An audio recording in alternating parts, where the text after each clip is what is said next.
Todos los cristianos de todas las épocas hemos aprendido de memoria el Padre Nuestro.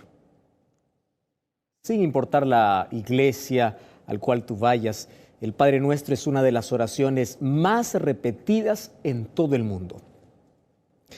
Se dice que en la historia han existido muchos maestros que dejaron algún legado, pero ninguno como Jesús.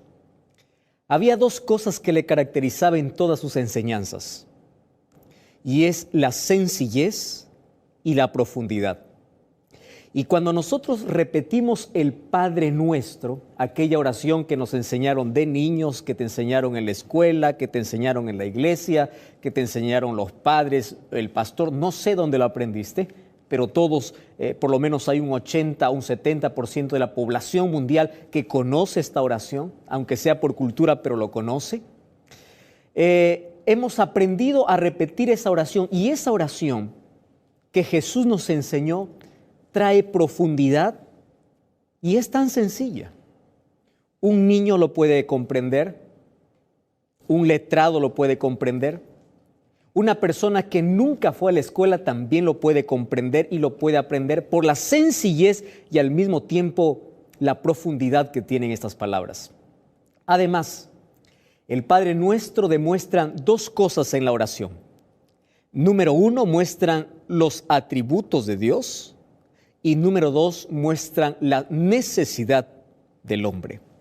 ¿Ya te diste cuenta que en la vida hay muchos conceptos que nosotros lo repetimos porque alguien nos enseñó y nunca discutimos sobre el asunto? Me explico mejor. Hay cosas que nosotros sabemos, lo hemos aprendido de nuestros padres y los enseñamos, mas nunca nos hemos puesto a pensar en lo que realmente significa esa palabra. Eso sucede con la oración. Es por eso que Jesús dijo: yo no quiero vanas repeticiones. Una persona ya me preguntó allí en estos días diciendo: pastor, ¿qué significa vanas repeticiones? Porque a mí me gusta orar y a mí me gusta clamar, me gusta llorar, me gusta expresar lo que siento de rodillas delante de Dios. ¿No será que yo estoy haciendo vanas repeticiones y por eso paso mucho tiempo en oración? Yo le digo lo siguiente: tienes que hacer una diferencia enorme en tu concepto mental que tienes acerca de lo que es oración y de lo que es rezo. Y por allí vamos a comenzar hoy. ¿Qué cosa es orar? Orar es derramar el corazón, es abrir el corazón. ¿Qué es derramar? Es poder soltar, poder abrir. Cuando uno derrama, no tiene cuenta de lo que puede estar haciendo, derramarse delante de Dios. En cambio, rezar es repetir una oración como si fuese una poesía. ¿Ya te enseñaron alguna poesía en el colegio? Recuerdo que en mis tiempos, hace algunos años atrás, uno de los poemas que nos enseñaron allí los profesores dándonos una indirecta era el famoso poema "A cocachos aprendí". Ya un viejo poema, creo que ahora ya no más se sabe ese viejo poema. Y allí todos recitábamos, eso era parte de la tarea de un curso. Y decía más o menos la primera estrofa: cocachos aprendí mi labor de colegial, en el colegio fiscal en el barrio donde nací.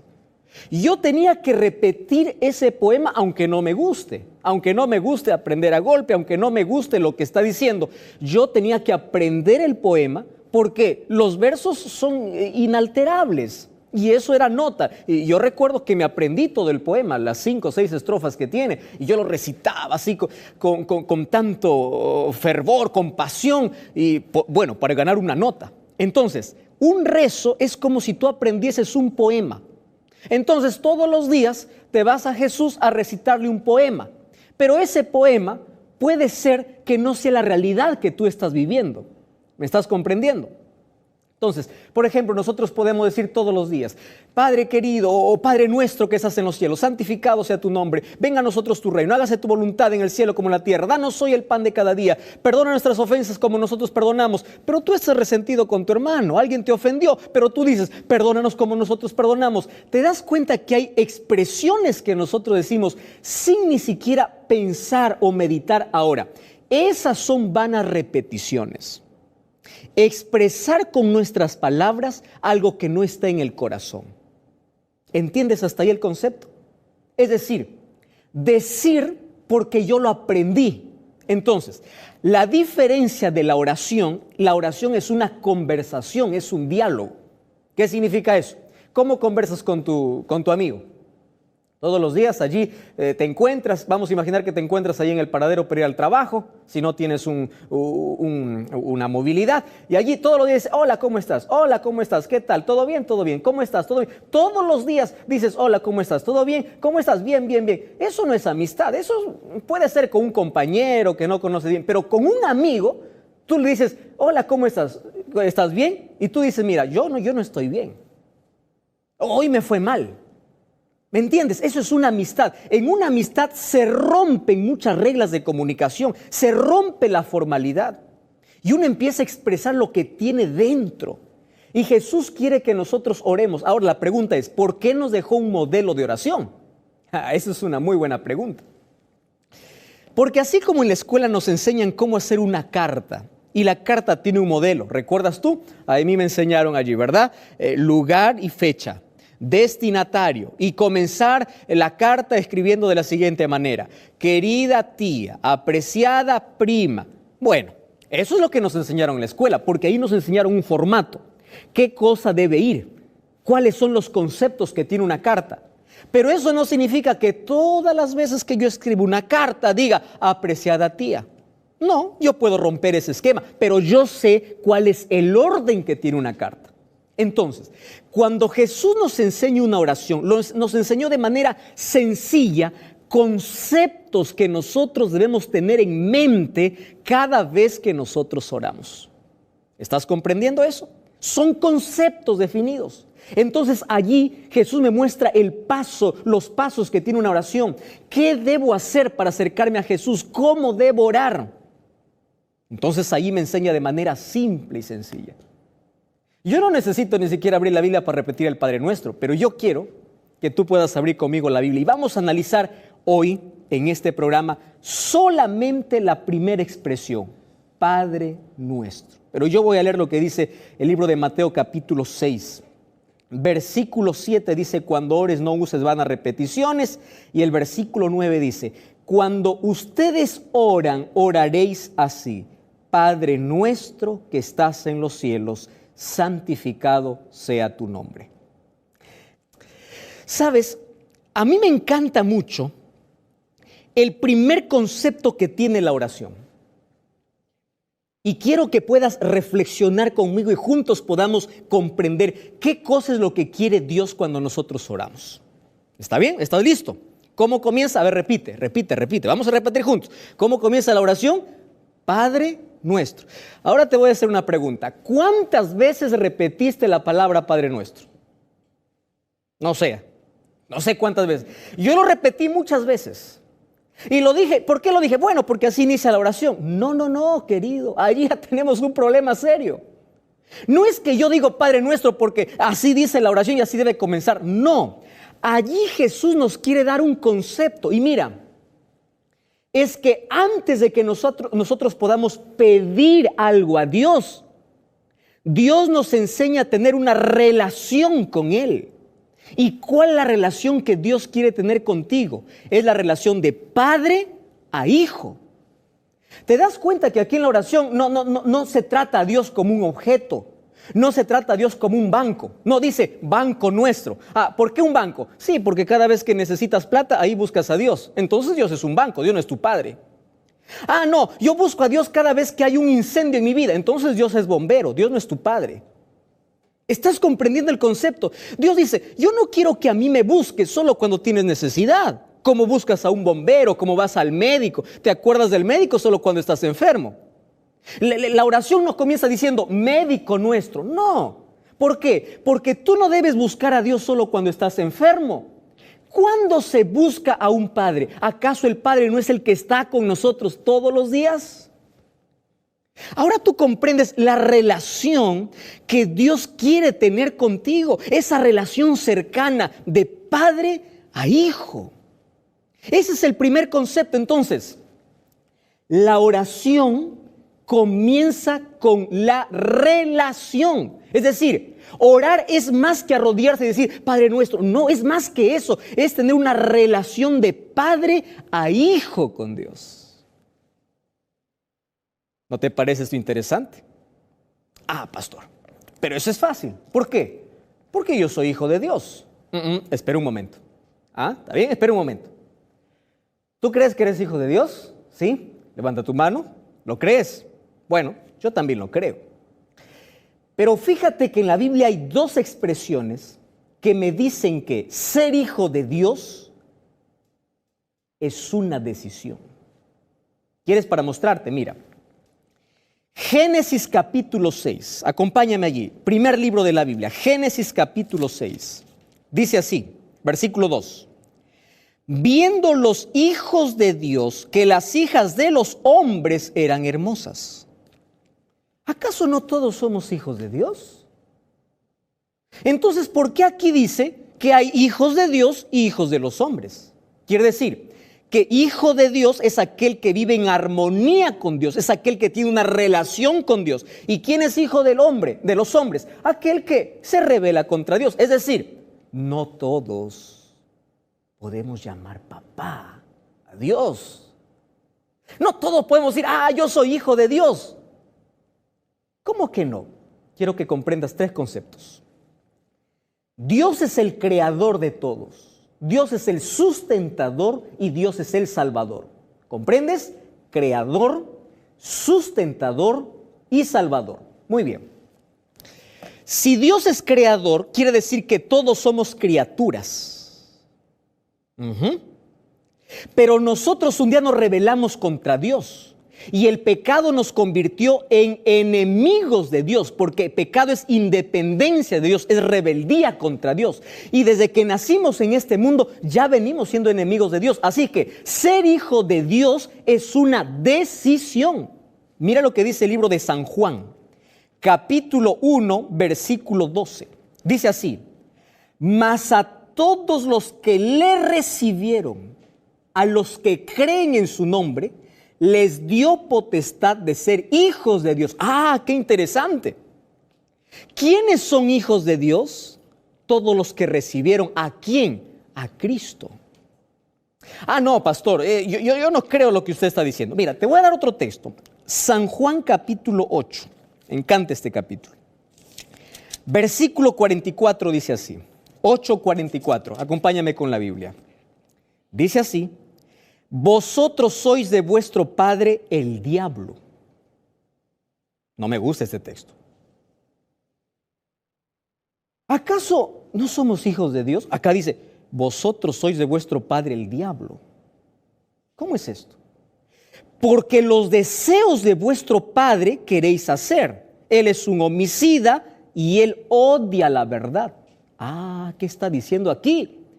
Que aquellos que no caminan en la verdad, aquellos que desprecian la verdad, aquellos que desprecian a Jesús, no son hijos de Dios. Entonces, cuando yo oro y digo, Padre nuestro, ¿qué cosa estoy haciendo? Estoy aceptando a Dios como Padre. Y si acepto a Dios como Padre, yo debo comportarme como hijo, ¿no te parece? ¿De qué sirve decir Padre nuestro, pero yo me comporto como un extraño? No tiene sentido. Entonces, querido, ser hijo de Dios es un asunto de decisión. Mira, nadie decide qué apellido tener, en dónde nacer y qué padres tener, pero sí decidimos a quién servir. Y hay solamente dos padres en este mundo, Dios y el diablo. Si tú no decidiste por Dios, entonces automáticamente ya sabes a qué familia perteneces. Y según esa familia tiene sus costumbres, La familia tiene sus propios gustos y la familia tiene su propio destino. Pastor, ¿cómo sé que yo soy hijo de Dios? Bueno, cuando tú dices Padre Nuestro, tú estás aceptando a Dios como papá, ¿correcto? Entonces, ¿tú eres padre o no eres padre? Bueno, si no eres o eres, vamos a comprender. ¿Cuál es la responsabilidad de un hijo? Porque no solamente decir papá, la figura que Dios quiere poner en nuestra mente es, papá es sinónimo ¿de qué? De seguridad, de confianza, de alimento, de corrección también o no, sí, de disciplina también, claro, porque el padre no va a dejar que su hijo pueda crecer así sin corregir. Entonces, padre es sinónimo de seguridad, de identidad, ¿correcto? Es por eso que si tú eres padre, tú eres responsable de formar la imagen de Dios en la vida de tus hijos, y tus hijos van a ver a Dios según como te ven a ti. Por eso es que tú no tienes que ser un padre irresponsable. Tú tienes que llenar a tu hijo de amor, de afecto. Hay muchos que crecen con padre ausente, lleno de carencia, lleno de identidad, lleno de seguridad. No voy a hablar de aquellos que perdieron un padre a temprana edad, pero mira, la imagen de Dios que quiere ponerte en ti es de un padre bueno, de un padre presente, de un padre que abraza, de un padre que sustenta, que alimenta, que corrige. Esa es la idea. Ahora, si tú eres hijo de Dios, entonces tienes que comportarte como hijo. A ver, ¿cuál es la primera responsabilidad o el primer deber de un hijo? ¿Acaso no es obedecer? Entonces tú no puedes decir, Padre Nuestro, si no obedeces la palabra de Dios. ¿Por qué? Porque un hijo, ¿qué cosa tiene que ser? Obedecer. Ahora, si tú tienes hijos y tus hijos no te obedecen, ¿a ti te gusta eso? Tú pones reglas en la casa y nadie te hace caso. ¿A ti te gusta eso como padre? Tú dices, ¿qué tipo de hijos tengo? Entonces, tú no puedes decir, Padre Nuestro que estás en los cielos, pero estás viviendo como tú quieres. ¿Estás entendiendo este primer concepto? Ahora, fíjate un concepto más. Un hijo tiene que aceptar a Jesús, ¿verdad? Él decide aceptar a Jesús y desde allí hace de Dios su Padre. Recuerda lo que dice 1 Juan 3:1. Mirad cuál amor nos ha dado el Padre para que seamos llamados hijos de Dios. Es decir, comienza con una decisión. Y cuando yo decido, yo demuestro públicamente que tengo una nueva familia. Y esa demostración pública se llama bautismo. Es por eso que después que soy bautizado, yo estoy congregado a una iglesia. ¿Y cómo llamo a los miembros de la iglesia? Hermanos. ¿Por qué los llamo hermanos?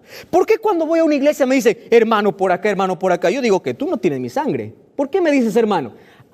Porque la sangre de Cristo ahora nos une. Entonces ahora hemos aceptado a Dios como Padre. He demostrado públicamente que tengo una nueva familia que yo decidí, entonces tengo que obedecer su palabra porque soy su hijo. Ahora mira, ¿qué más hace un hijo? Vamos al libro de Primera de Juan. ¿Está bien? Primera de Juan capítulo 5 versículo 2. Dice, en esto conocemos que amamos los hijos de Dios. ¿Quiénes? Los hijos de Dios. ¿Tú eres un hijo de Dios? Correcto. ¿Cómo sé que amas a Dios? Cuando amamos a Dios y guardamos sus mandamientos. Entonces, cuando por ahí aparezca alguien diciendo, no, mandamientos no hay, ley no existe, etcétera, etcétera, dile, un hijo de Dios obedece y guarda sus mandamientos. Jesús dijo, si me amas, guarda mis mandamientos. Recuerda que somos salvos por la gracia de Jesús, pero seremos juzgados por la ley. Entonces, ser hijo de Dios es aceptar a Jesús, formar parte de una familia que es una iglesia y finalmente, ¿qué cosa es? Obedecer y ser guiado por el Espíritu de Dios. Ahora, cuando yo estoy diciendo, Padre Nuestro que estás en los cielos, ¿yo sabes qué estoy diciendo? Yo quiero parecerme a mi papá.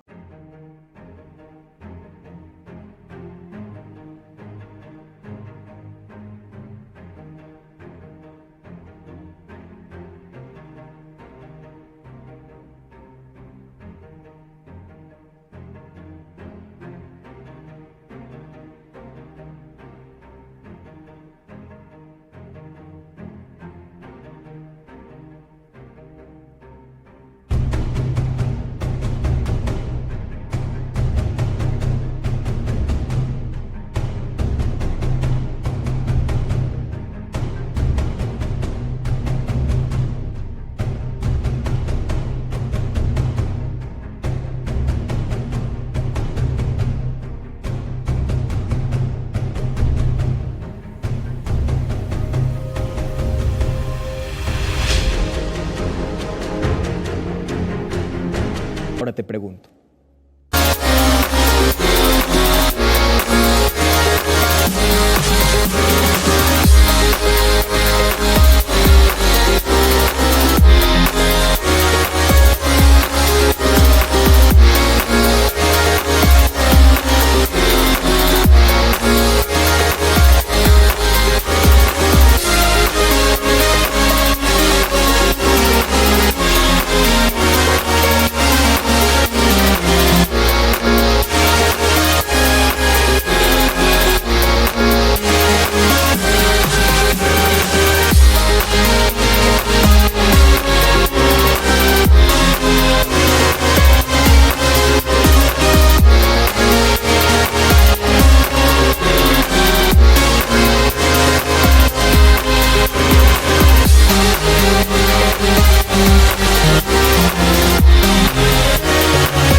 ¿Tú decides hoy ser hijo de Dios?